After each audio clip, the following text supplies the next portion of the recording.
Hey, what's up guys? Kimberly Olsen here, also known as the Gold Digger Girl, coming outside for a little fresh air because it's starting to get cooler out. So I think that this warm weather we've had is fleeting.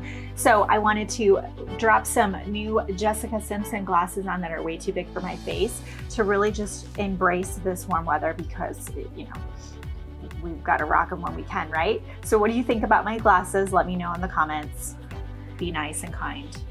They do look a little odd, but I think I'm gonna go with it because this is the key. When it comes to Instagram Reels, you gotta be a little fun. You gotta be a little different. You gotta be a little out of your comfort zone. And this is a perfect demonstration of that, okay? So we're gonna talk about how to get thousands of views on your Instagram Reels. This can totally translate to TikTok as well, but TikTok has been around long enough that it's a little watered down at this point. You can still get videos to go viral, but you're gonna get more traction on Instagram Reels because not as many people are on there.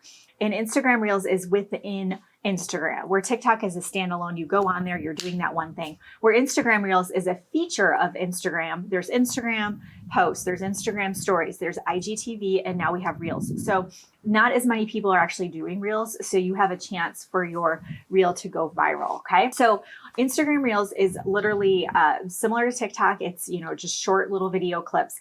And I've been able to get mine to all go to, 2, 3, 4, 5,000 views. I think I've got a few that are around 10,000, 15,000 views, but consistently they're all getting thousands of views. The really cool thing about this is that the Instagram Reels that I'm doing are showing up on the Explore page. So what that means is when you go into Instagram, not even Instagram Reels section, but you're in Instagram itself, that Discover page is where people will find people they don't follow. So I'm able to get in front of thousands of people that don't necessarily know who I am. They don't follow my content, to get those new people, new eyeballs, new leads, new followers to start digesting my content.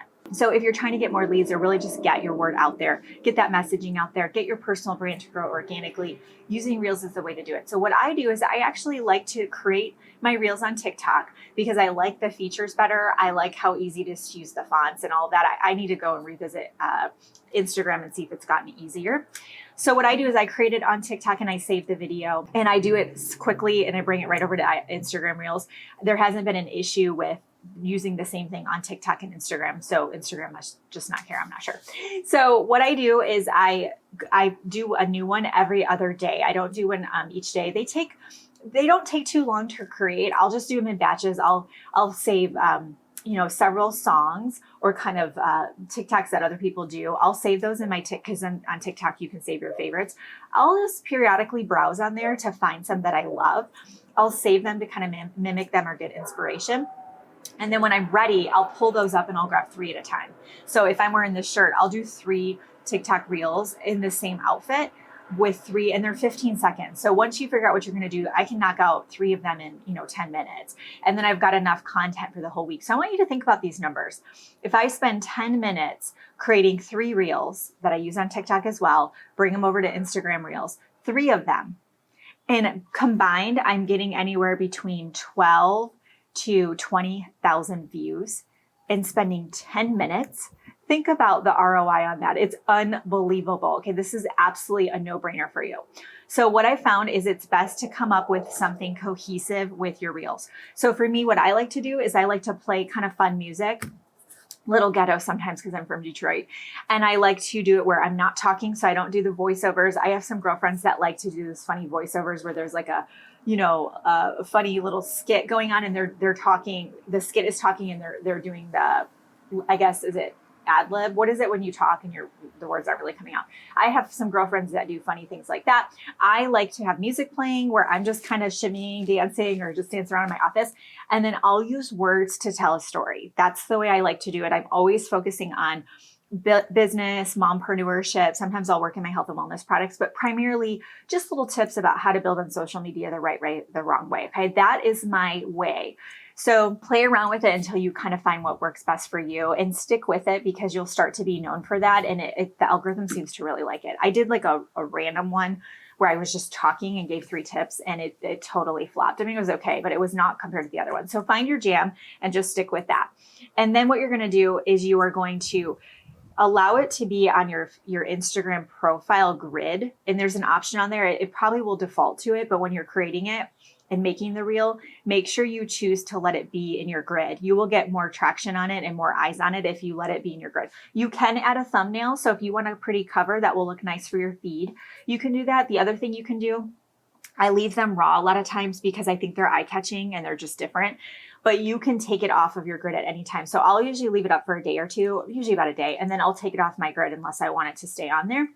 Then what you're going to do is after you use the grid, or after you post the reel and create it, you are actually going to share it into your stories. It doesn't automatically post in your stories. You go to your stories to create the reel. You go into stories and one of the buttons will say reel. You can take it right then and there, or you can upload one. After you're done and have produced the reel, hit the arrow to share it, or the arrow, it's like the little airplane icon. Share it into your stories and then it'll save to your phone, or you can save it and then share it on Facebook stories. That's huge because you will get people that already follow you that are like, oh my gosh, her reels. Now, when you have your Instagram grid, one of the tabs, it defaults to your grid where your pictures are. The next tab over is, I think, Reels, and the next one's IGTV, and then the next one's like when you're mentioned in other people's stories or posts. So there's a tab where you can see all the reels, okay? So if you want to see other people's reels, or maybe there's someone that you found that you really like, and you're like, where are the reels at? They're actually, it's not like its own app that I know of, because IGTV has its own app. I don't think Reels does. I think it's just right there where the person's grid is, and then you just click it and you can see all their reels in one spot, okay? So I'm always checking that to see how it's doing. And you just want to play around with it until you figure out kind of your groove on it. I always use hashtags. I have the same hashtags I use every time, so you can look at mine to see, like SAHM for stay-at-home mom. I think it says like Instagram reel mom, like little ones like that are pretty generic. And I do a short description to be eye-catching. The thumbnail that you pick is important. So pick one. You can grab any thumbnail off of the reel, or you can upload your own, like I said. So if you grab one that's from the reel, make sure it's like kind of a interesting part of the reel, so people go, ooh, what is that, right? And then be consistent with it. You don't need to do it every day, like I said, but pretty consistent. So every other day, every couple of days. And if you're consistent with it now, at the time of me doing this, you'll get up in the feed. Because like I said, a lot of people aren't on this yet, and it's still really new, where you have a chance to secure that spot where the algorithm is favoring you, and you're going to be pushed out into the newsfeed, most importantly into that explore area, because that's where you want to be. That's where you want to be, because then you're going to get new eyes on your content, and then people are like, oh my gosh, I love this girl, right? And then they're taking in your post, they start following you, maybe they go to your call to action and opt into your freebie, and now they're on your email list, right? Or they're following you on Facebook. It really is that simple, okay? So what I want you to do below is tell me if you're on TikTok, tell me if you're doing Instagram Reels. If you're doing neither, however you say that, comment below, tell me which one you're gonna try, okay? So I recommend Instagram Reels over TikTok. I like it way, way better. And there's just been some sketchy stuff that's happened with TikTok in the past. So Instagram is much more strict with the kind of content that they allow, from what I can tell, all right? I hope this helps. If you love this, guys, share this in your story. So take a screenshot of this and tag me at the Gold Digger Girl, and I will give you a special shout out. It means so much to me when you do that. Okay, so take a quick second to do that. Until next time, get lit in your business and set your soul on fire. We'll see you later. Bye-bye.